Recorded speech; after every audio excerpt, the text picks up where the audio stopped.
Hey there, friends. Today I decided to pick out 20 interesting and, most importantly, new simulators that already dropped in 2025. We've got everything from classic driving sims to some pretty unusual stuff. So don't skip around or you might miss something cool. Let's get started.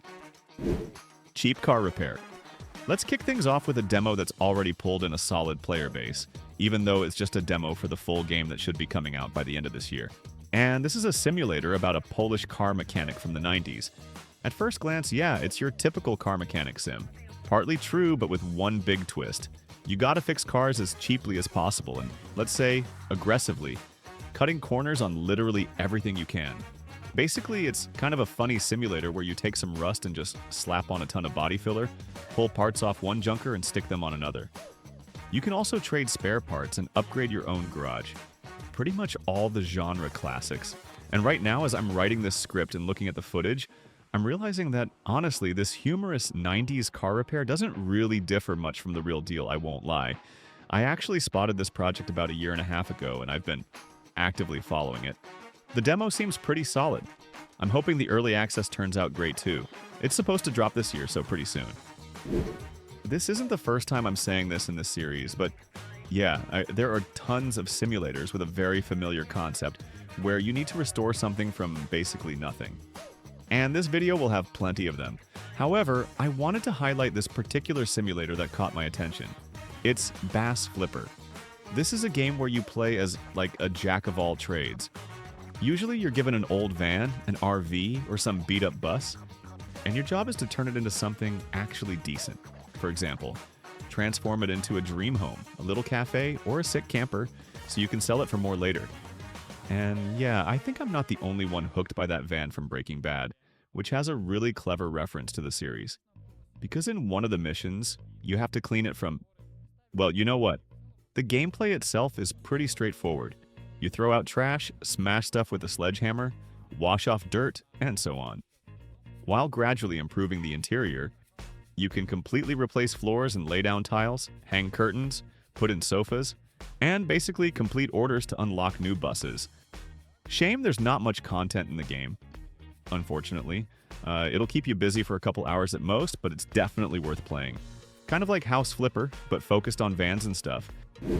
PowerWash Simulator 2. If you've been playing that super chill simulator about washing everything and anything, then heads up. The second part dropped on October 23rd, and the core idea stayed pretty much the same. The goal in the game is pretty simple. Wash dirt off different surfaces. You can play solo or, if you want, in co-op with friends. The game is kind of similar in concept to the project above. You also play as the owner of a small little company. You start with simple jobs and gradually progress, upgrading your business. Basically, you pick a job, hop in your van, arrive at the spot and start, well, cleaning everything. It could be a modest little garage or something bigger, like an entire amusement park with carousels. And you can't just walk around with a rag. You'll need to use all the available tools because sometimes you can handle it with regular pressure, and other times you'll have to combine everything at once. And logically, you'll need to upgrade these tools or buy something newer and more interesting. In my opinion, these games are for perfectionists. You know, for those who get a kick out of turning a completely trashed and filthy place into a real gem. Goblin Cleanup. And staying on the topic of cleaning, in Steam, a co-op simulator unexpectedly dropped in September, dedicated to cleaning various dungeons. Well, actually dungeons. From what I understand, you play as a goblin girl in a cute apron with a broom, and you'll be cleaning certain rooms after guests who left a bunch of trash there. What's funny is that the trash here consists of remains from a party of adventurers. All kinds of blood, items, chests, and so on.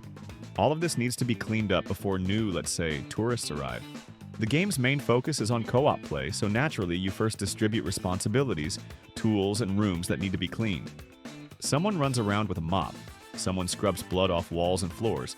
Someone fixes traps or feeds monsters, while a timer ticks down that you need to beat. In short, the game resembles many other similar cleaning simulators, but one that has co-op and an interesting dungeon concept. The main setting is all kinds of dungeons. If you like stuff like this, why not check it out? Firefighting Simulator Ignite. If you've been looking for a more or less decent firefighter simulator, then finally something interesting in this area dropped. And we're talking about this game where As you can easily guess from the name and the footage on screen, you'll take on the role of a rookie firefighter in a small department.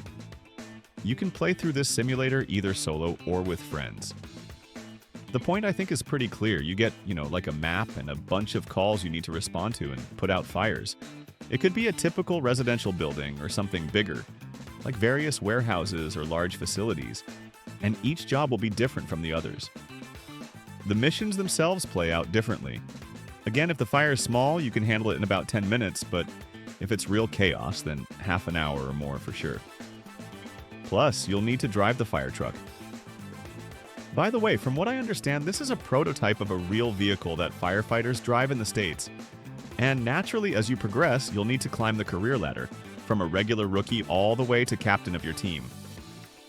Personally, the game kind of reminds me of the absolutely amazing show 911, which I binged in one sitting back in the day. It tells the story of a group of firefighters. If you haven't seen it, I highly recommend checking it out. Fuel harvest together. The next game can literally be called a simulator of democracy. Or to be a bit more precise, the main goal here is to extract oil. Plus, considering the together in the title, yeah, it's best to do this in co-op with friends if you have any. What's the task here? Well, at the very least, you play as an oil tycoon, though still a complete beginner, who needs to extract black gold. As always, you start with a small location where there isn't much oil. However, there's enough to start your campaign. Gradually extracting oil, refining it, and selling it as fuel, you can and should expand your budget, also unlocking new territory and equipment. By the way, oil isn't your only source of income. Sometimes as a bonus, you can find various precious gems. In the game, you'll need to use all kinds of drills to extract your main, let's say, resource, negotiate with different gas stations, and upgrade your equipment, from vehicles to pumps, while expanding your factory to become a monopolist. Steam reviews are generally positive, with many praising not only the co-op but also the concept itself, because the game can really pull you in. Not just for 3 hours, but for 10 or more, which is a pretty solid number for an early access simulator. Pile up. And actually, if you feel like playing something relaxing, meditative, and without all the business stuff and whatnot, I can recommend this game that hit full release this year. It's a pretty simple simulator with nice graphics where you play as an architect who got a tiny island, with the simple goal of building a little town on it. Shame the space is limited though. You start as usual with a couple houses where you'll be joined by a local whale splashing in the ocean. And you'll need to stack different buildings on top of each other like a constructor, and make sure it all doesn't fall into the water. You can and should also smartly combine different buildings. For example, as a water tower can flood everything below it, and a generator next to gas can create a real fireworks show. There are also a couple modes available. There's the standard one where you complete various missions, and 2 purely chill modes without extra stress, where you build houses at your own pace. And yeah, I think I'm not the only one who thinks this game resembles Townscaper, which came out a couple years ago. That one's way more well-known and has way more positive reviews on Steam. If you've played it, then this game might definitely hit the spot, and if not, it's a great reason to fix that. Deconstruction Simulator. Games with good physics these days can be counted on one hand, and in September, a game called Deconstruction Simulator dropped, which pretty much says it all in the name. It's a simulator where you play as the boss of your own demolition company, where you've got an old van and a bunch of debt. Conceptually, the point is demolishing different structures. You pick a contract, load tools into your van, arrive, and start the actual work. Each demolition object will be different. It could be something simple like a small house, all the way up to something bigger like multi-story buildings. And you can't just hammer away with a sledgehammer here. You'll have to dismantle houses literally brick by brick and screw by screw, smashing with a hammer, unscrewing bolts with a screwdriver.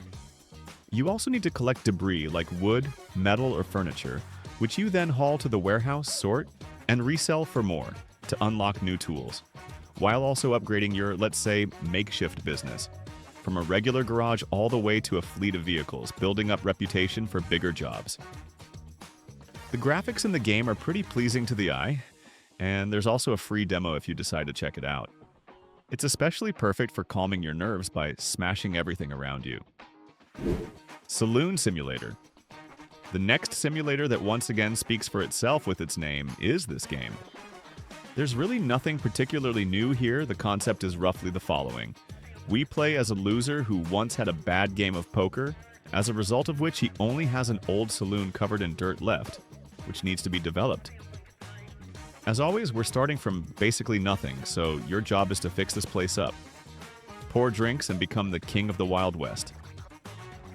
By the way, the Wild West theme in the game is reflected not only in the visuals, but also in various mini-tasks, like criminal ones where you need to hide a body so the sheriff doesn't get suspicious.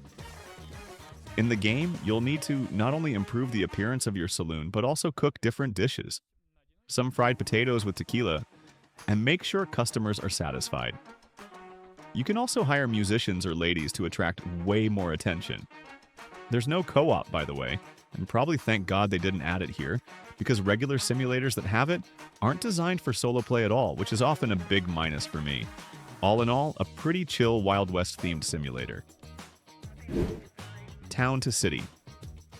This is a city building simulator with pretty nice voxel graphics where you need to build a real dream metropolis from an ordinary village.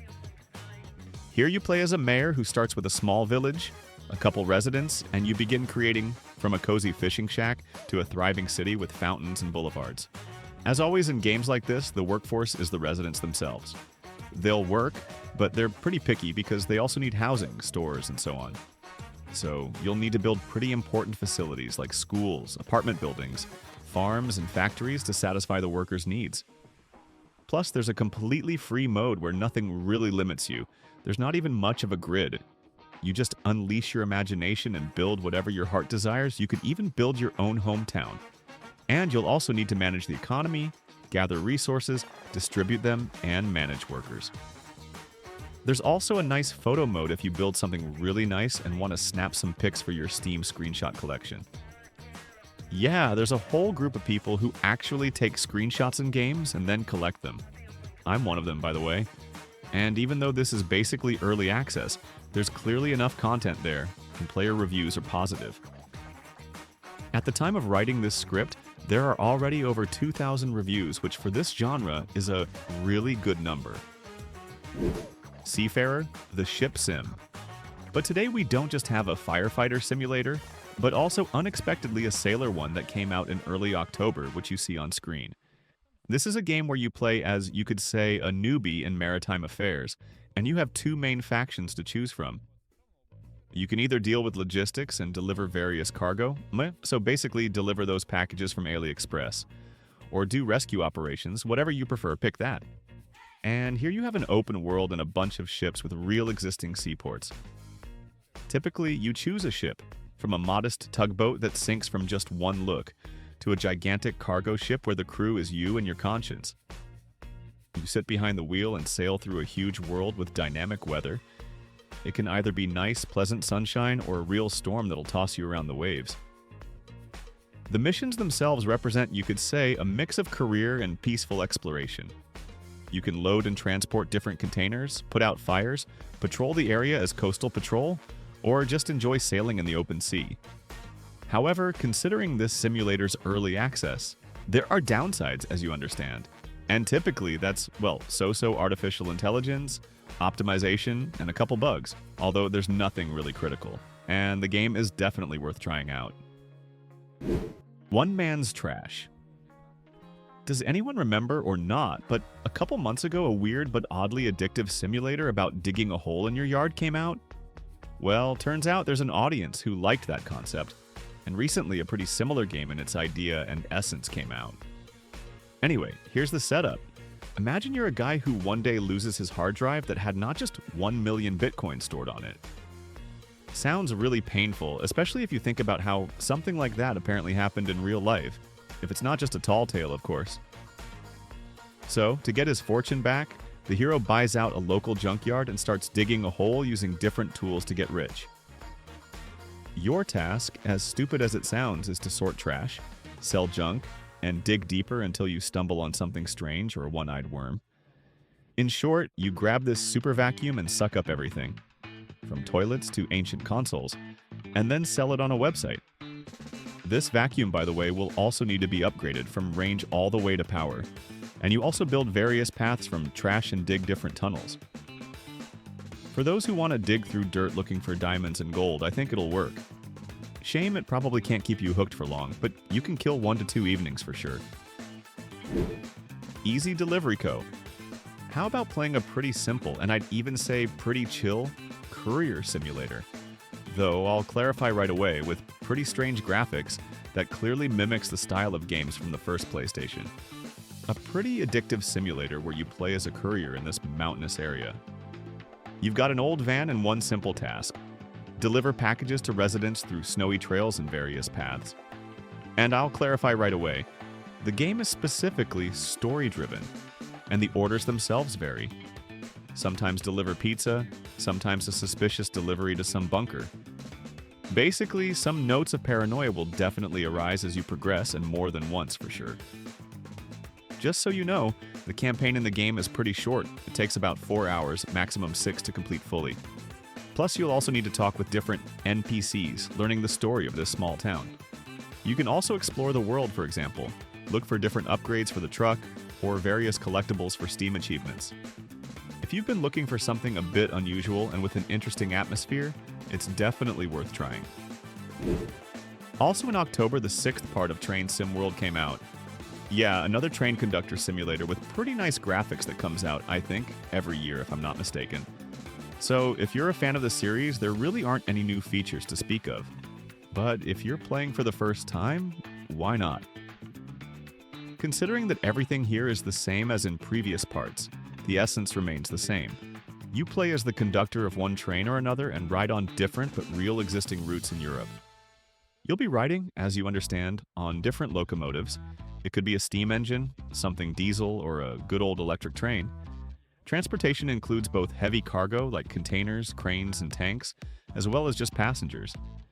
And apparently there's also regular free exploration.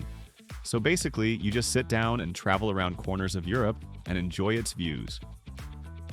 Just keep in mind the hardware requirements are pretty hefty, because the developers once again didn't care about optimization.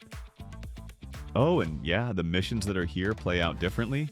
They can take anywhere from 20 minutes to sometimes several hours. Anyway, if you love trains and everything related to them, it's worth trying. However, if you're a fan of the series, don't expect many new features. It's basically a re-release of the old game with minimal improvements. Le Mans Ultimate. A game that's being added despite, well, the disclaimer of this video. At the very least, because calling it a cheap game made on someone's knee just won't work. Here, as you can easily guess from the footage on screen, it's a racing sim dedicated to Le Mans races. If you don't know what that is, I'll explain briefly. It's a type of race where drivers have to race for a full 24 hours, and the main focus is on endurance. As befits a racing sim focused on motorsport, the game has a decent car collection of licensed supercars. You've got Ferrari, Porsche, and so on. Plus, each car logically is pretty detailed and feels different on the road. Another no less important factor for games in this genre is physics. That also turned out solid, as did actually the graphics. Yeah, not quite the level of Formula 1 2025, but the visuals themselves look good, and that's great. You can and should also tune your car before a race, from choosing tires all the way to various sliders for pressure or aerodynamics. And there's also co-op. If you want, you can play with friends too.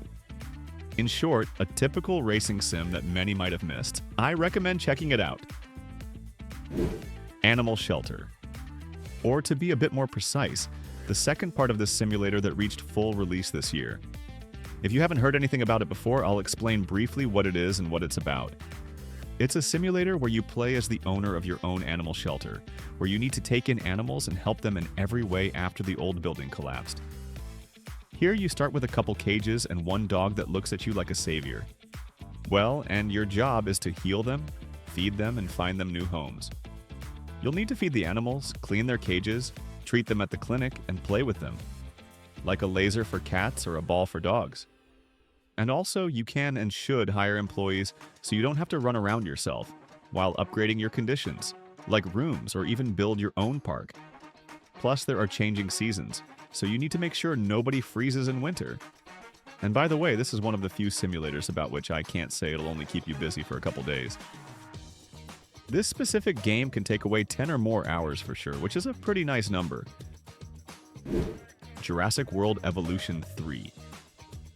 Here's what I love about simulators, their variety of themes. Who would have thought there are simulators dedicated to, unexpectedly, dinosaurs?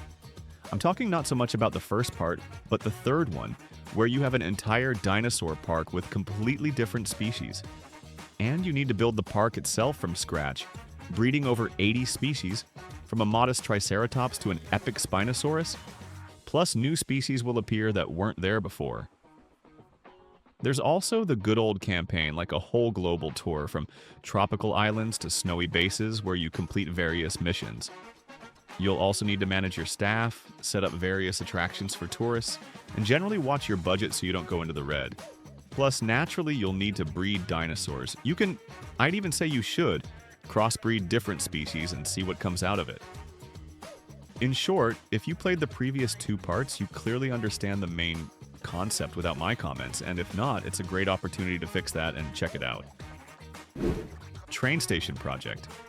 And even though this compilation already had a conductor simulator for various locomotives, this game is in a similar style but with a completely different direction. Here you play as the manager of an old and abandoned train station with a leaking roof and a bunch of rats. The task, as you can easily guess, is to make something more or less decent. First, you'll need to clean up trash, fix walls, and open a ticket booth to accept passengers and kick out suspicious, let's say, individuals who want to smuggle something illegal. Meanwhile, your, let's say, station needs to be upgraded. Paint walls, put in new benches, hire staff from janitors to cashiers, and basically the main thing is don't stand still. But there's a catch, and this is only a demo version, and unfortunately it's pretty short. Takes on average about 1 hour, literally one simple evening. But based on reviews, it already looks good. I really want to believe that at the moment of early access, there'll be way more content. So as they say, we wait and hope for the best. Prison Escape Simulator. Finally, a simulator that for once at least starts to stand out a bit in its concept and partly execution. Ladies and gentlemen, here's a prison escape simulator. Yeah, sounds crazy stupid, but it is what it is. As you can easily guess, we control a prisoner who got tired of serving his sentence in not-so-distant places, eating yet another slop, and listening to jokes from cellmates, so he decides to break free. Only thing is, pulling this off isn't that simple, because at first the hero only has a teaspoon, which you slowly start using to dig your tunnel under cover of night. Obviously, you can't pull this off in one day, so the task is to survive. Trade toilet paper with cellmates, bribe the guard with junk, but don't get caught during inspections. And there's also a chance to become a prison tycoon if you play your cards right. Over time, naturally, your little spoon can be upgraded to a shovel, and you also need to hide evidence, like that sand in the toilet, or upgrade your cell. It seems like, yeah, a ridiculously dumb concept, but many people really loved it. Steam reviews for the game are strictly positive. There's enough content for early access, and it doesn't cost much. Crime Simulator. And continuing, let's say, the criminal theme of simulators, here's another one. Here, as you can easily guess from the footage, the game action no longer takes place in prison, but on the outside, where we, playing as criminals, have to steal everything that's poorly hidden. And what's well hidden, too. You can play either solo or in co-op. By the way, the game is mostly designed for co-op, so keep that in mind. In the story, we play as a thug who was pulled out of prison, but with one condition: pay back the money for that service. So you'll need to break into houses, steal everything that shines and complete tasks, from stealing wallets to sabotage. There are also naturally different tools that'll help you with this. You've got all kinds of lockpicks, pepper spray, and so on. It's generally best to act stealthily so you don't get new problems from guards patrolling the area. You can also upgrade skills, either focusing on stealth or a more rough method of completion, or even upgrade your hub zone so it looks like a bandit's lair. The game is kind of, like a mix of Thief Simulator and Payday, which by the way only benefits it.